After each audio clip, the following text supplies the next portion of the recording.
بسم اللہ الرحمن الرحیم۔ السلام علیکم، میں خیریت سے ہوں الحمدللہ، اور امید کرتی ہوں کہ آپ سب بھی خیریت سے ہوں گے۔ آج کا ہمارا نیا عنوان ہے، نیا ٹاپک ہے، چیپٹر نمبر 5 ہے، ایک ہاتھ میں سورج ایک ہاتھ میں چاند۔ تو ہم چلتے ہیں اپنے عنوان کی جانب۔ کفار مکہ کی سمجھ میں یہ نہیں آ رہا تھا کہ وہ کس طرح اپنا شرف اور اقدار برقرار رکھے۔ باہمی مشاورت سے اشراف قریش کی ایک جماعت آپ صلی اللہ علیہ وسلم کے چچا ابو طالب کے پاس آئی۔ انہوں نے شکایت کی کہ اے ابو طالب، آپ کا بھتیجا ہمارے خداؤں کو برا بھلا کہتا ہے، اس نے ہمارے باپ دادا کے طریقے پر نکتہ چینی کی ہے، ہمیں عقل و فہم سے عاری قرار دیتا ہے، محمد ہمارے باپ دادا کو بھی گمراہ کہتا ہے، ہم یہ توہین برداشت نہیں کر سکتے۔ آپ یا تو اسے روک دیں کہ وہ ان باتوں سے باز آ جائے، یا ہمارے اور اس کے درمیان سے ہٹ جائے۔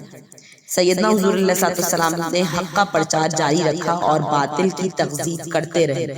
اہل مکہ سے صبر نہ ہو سکا، وہ دوبارہ ابو طالب کے پاس آئے اور سختی سے مطالبہ کیا کہ آپ اپنے بھتیجے کو ان باتوں سے روک دو یا اس کی حمایت سے دستبردار ہو جاؤ، ورنہ ہم سب تمہارے خلاف جنگ کریں گے، یہاں تک کہ فریقین میں سے ایک دنیا میں نہ رہے۔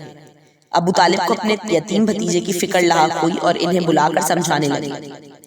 حضور علیہ السلام نے جو اپنے مہربان چچا کے منہ سے تبلیغ حق ترک دینے کا مشورہ سنا تو فرمایا، خدا کی قسم وہ میرے داہنے ہاتھ پر سورج اور بائیں ہاتھ میں چاند لا کر رکھ دیں اور یہ چاہیں کہ میں خدا کا حکم اس کی مخلوق کو نہ پہنچاؤں، میں ہرگز اس کے لیے آمادہ نہیں ہوں، یہاں تک کہ خدا کا سچا دین لوگوں میں پھیل جائے، یا کم از کم میں اس جد و جہد میں اپنی جان دے دوں۔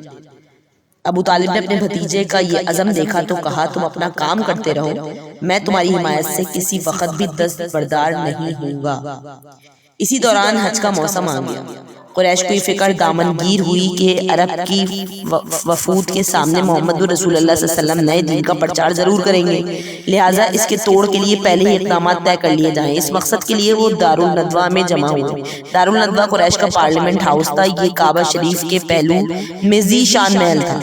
قریش جب کسی اہم اور خاص کام کو شروع کرنا چاہتے تو سب اسی محل میں جمع ہو کر صلاح مشورہ کرتے تھے۔ ولید بن مغیرہ کی سرکردگی میں گفت و شنید ہوئی۔ کسی نے مشورہ دیا کہ کاہن کے نام سے شہرت دی جائے، کسی نے کہا کہ شاعر کہا جائے، لیکن ولید بن مغیرہ کسی بات سے متفق نہ ہوا۔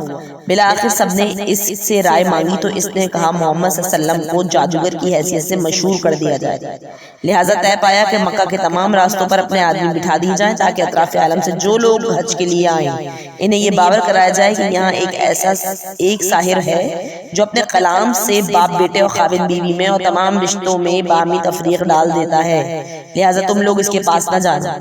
قرآن نے اس مجلس کا تذکرہ ان الفاظ میں کیا ہے۔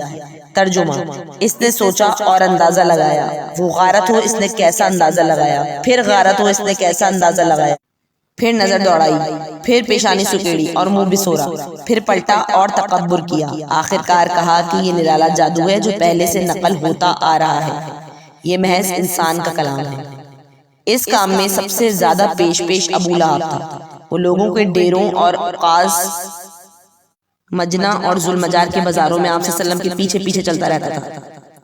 جہاں آپ صلی اللہ علیہ وسلم تبلیغ کرتے، ابو لہب پکار کر لوگوں کو کہتا کہ اس کی بات نہ ماننا۔ لوگ جب حج سے واپس ہوئے تو ان کے علم میں یہ بات آ چکی تھی کہ آپ صلی اللہ علیہ وسلم نے نبوت کا دعویٰ کیا ہے۔ اس طرح پورے عرب اور قرب و جوار میں آپ کا چرچا پھیل گیا اور کفار کی تدبیر الٹ گئی۔